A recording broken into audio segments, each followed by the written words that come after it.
And after some years, the man brought another business. And then your wife had it and said, this man again. Remember what happened before. This man again. I wouldn't want you to do this business. And then you say, go and sit down. What do you know in business? After, shutting her down, you went on, discussed with the man, and it convinced you. You invested. After 2 weeks, story changed. And then the 10 million is being looked for and is nowhere to be found. The business was truly invested. He invested in the business. The 10 million was not embezzled. But then the thing has gone like the other one went. If love is in the heart of the woman, he will not come to the husband. Didn't I tell you? Didn't I tell you? Where is the 10 million? You are rejoicing in iniquity. Love does not do that. Even though you told him and he went on and did it and failed, that is not an occasion for you to rejoice because of love. Love will still share in his pain even though he didn't listen to you. Are you with me? And that vice versa. Love does not rejoice in iniquity. It rejoices in the truth. Love bears all things. There is an inconvenience caused you. There is pain caused you by the indiscretion of your wife or husband. By the thing that he should know and do, and he didn't know, and he didn't do. She didn't know, she didn't do. And the thing is causing you some pain. It's causing you some inconvenience, some losses. Love bears. I told my wife that I'm going to Benin for a program, for instance. And then, eventually, I moved from Benin, and somebody saw me there. And was discussing with my wife. Not that he's going to report, but as they were talking, because he's a family friend, he said, I saw your husband in Akure. The place I saw him, the program was wonderful and all that. Or, I saw him in Akure. In fact, I saw him coming up from a hotel. Then, the woman's head can begin to run riot. And then immediately, she can call on phone and say, somebody said he saw you coming up from a hotel in Akure, but you told me you are going to Benin. What's the matter? And then I tell her, oh, I'm sorry. The program in Benin was shifted, but there was another problem in the venue and they had to shift the program. I now went to that of Akure. Love will make her believe me. Did you hear? Love will make her believe me. Love believes all things. Believes all things. I may have a cousin that she doesn't know. And that cousin of mine may be a very pretty lady. Elegant, tall, beautiful. And then he sees the picture that I took with that person and is on my phone. And she saw my phone and saw the lady with me. And how I held her. I held her and she held me. Shebi, they say this man is a pastor. How come? How come? Now, if she loves me, she will believe that I will not do evil to her. She will believe. First, even before asking. And then when she asked, I say, oh, that's my cousin. My cousin's sister that lives in Benin with her husband. We have not seen for years. You need to, maybe when they come home, I don't know when they will come home and all that. But do you know that she may not be my cousin? She may not be my cousin under ordinary circumstances of people in the world. Are you with me? But here in Jesus' family, she should believe me because I will not tell her a lie. She should believe me. Love believes all things. Anything that comes up and you make your honest submission, your spouse should believe you because of love. Unless she has found you a liar before. Unless he has found you, his wife, a liar before. Then when you say it again, he will have to use some telescope to examine it. But if you are still in Christ, you know that all liars will go to hell. They will go to the same place that fornicators, adulterers, idolaters, sorcerers, that the same place they go, that's where all liars will go. I hope we know.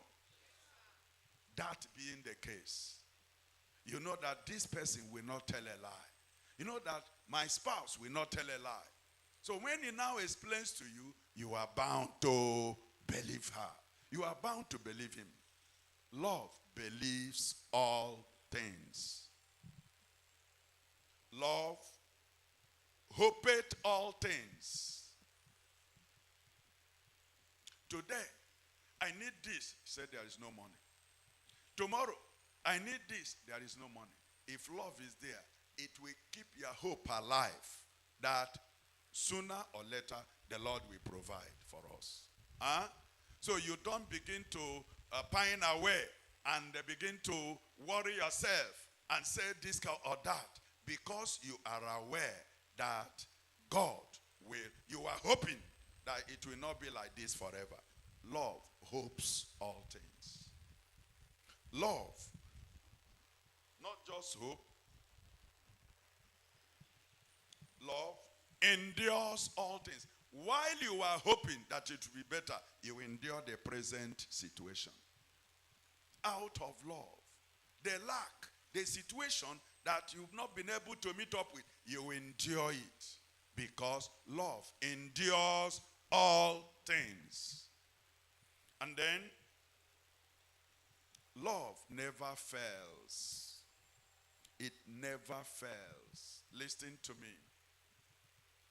If you love your husband and you love him passionately and you apply these qualities of love, that love will never fail. It will make your husband what he ought to be. My wife had a friend that, her children were in school. They knew through the school. And the woman was having serious trauma in her marriage. Her husband had married her when she was in, the husband was in youth service. They had nothing. And the husband came from a wretched, I didn't say poor, wretched family. But the wife came from a rich family. And through the connections of the wife's family, the man became wealthy. Got connected to oil business, crude oil. And, began to, he had a lot. He became so rich. When the money came, the man went to marry another woman and keep her somewhere. And then, this his wife will get a child. The other woman will get a child. And he was keeping the two homes. The woman didn't know. But the husband was not a Christian. He was not born again, anything. But the wife was a sound child of God and a member of the watchman. So the day the thing blew open, the woman knew there's something. He had several options to deal with the man, but she decided to go the way of love. In spite of all the things that the man did, she still loved him. And was discussing with him about how to handle the problem. The thing reached a point. The man went and brought the other woman to the house. Brought her. And the man, to make matters worse, because she was not from the same tribe with the man. The person she now married was from the same tribe. The mother of the man now accepted this one and not the other one, the legitimate wife. But if you hear their story, you know the power of love. This woman never for one day disregarded the man because of this foolishness. But was the man foolish? Very foolish. Stupid. But the woman gave him his honor, his reverence, his due. Never in any day, insulted her. Insulted him because of the situation. And then the mother, thinking that bringing this woman home, this other one will blow hot and create problems so that they will drive her away. When the mother expected all the trouble to now drive this woman away, she didn't see the trouble. She decided to go to native doctor. And went to native doctor and get charm. And came and put it under the bed of this woman. But the woman is prayerful. I don't know what prompted her. She went and opened the mattress and saw the charm. And brought out the charm and called the mother-in-law. Say, Mama, this is what you are paying me for all the good that I am doing to you. This is what you are paying me for, all the good. No problem. I have seen it, but I don't have any ought against you. She still went and bought wrapper, bought everything to give to the mother-in-law. The more they were dealing with her to really mess her up, the more she loved them and cared for them. Anytime there was any problem with the husband, come and see how she will be running helter-skelter, putting prayer requests here, praying and doing everything. It reached a point. The love broke the man into pieces. Came back home one day and called the other woman and said, I am sorry for everything I have done with you over these years against my wife. It is evident to me that I should be punished for hurting and offending her. Today, I want to make it up with her. Please, woman, I am sorry. You have given me about 3 children and all that, but you are not my wife. I am sorry. I will settle you well. Gave her some landed property, settled her, make her, and was taking care of the children and still, everything. Settled her and said, from today, don't come to this house anymore. I will not come to you. This woman is my wife. My only wife from today. Love never fails. Did you hear what I said? Love never.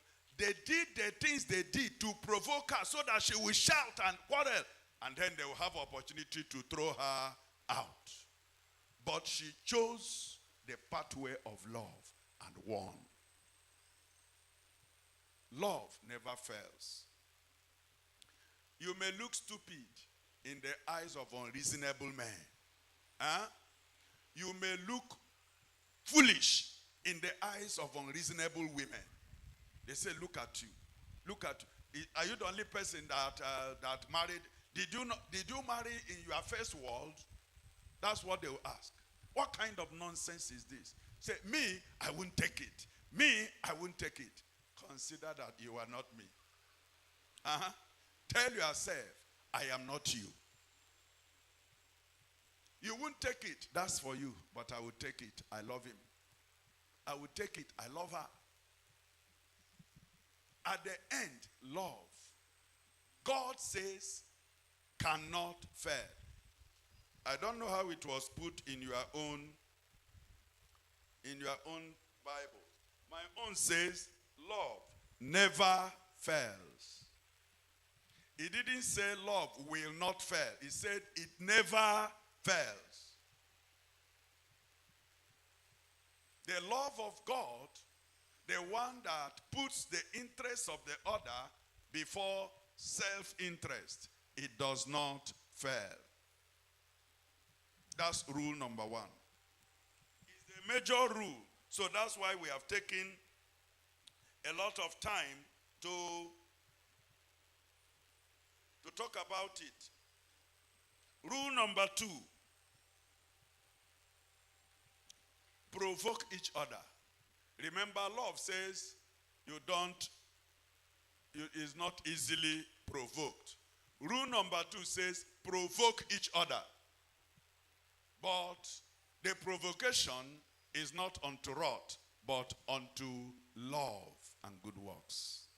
You see what this woman did over the years, bearing the pain. You mean that woman was a stick, was a stone, didn't have feeling? She was not pained by what the husband was doing? She bore the pain. She endured long. Because love endured. It suffers long. It endures. As you endure, you bear the pain, you bear the inconvenience. For the sake of love, the person you love, his convenience brought inconvenience to you, you bore it. And as you are showing that love, you may not know that it is working out something. Now it will provoke her or him to now love you. You see how over the years, the woman endured and showed love. Eventually, the man had to love her back. And now, that which she was looking for, she now got it. She had provoked him to do what? To love and to good works. Provoke one another unto love and what? Good works. Hebrews chapter 10, verse 24.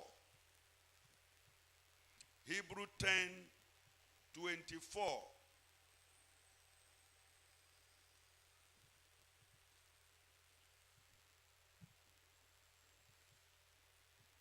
Hebrews 10, 24. The Bible says, and let us consider one another to provoke unto love and to good works. Not to wrath. Provoke your spouse to love. Provoke her to good works. Provoke him to good works. See, when I started working, I didn't have an understanding of responsibility. I didn't have a sense of responsibility toward my parents. I had 6 siblings behind me, and I was training them. I was training them in school. In my poor mind, I felt that was enough. Enough. My parents should have taken care of them, but my father got retired, and then I was working, so I took care of the rest of the 6 behind me. I felt that was enough. So it never crossed my mind any day to buy my mother any piece of wrapper or buy my father anything. I felt that the responsibility I had taken was enough. And of course, it was really neck-breaking for me because my salary wasn't much, but I was just trying. Then I got married. And I was able to save up some money. During my wife's first pregnancy, I bought her, I went with my mother-in-law, we went to market and they bought her 6 pairs of choice wrapper. 6 sets. And the day I was coming back with this thing, I was so happy. I was so happy. And then I presented them to her. And she was happy, she thanked me.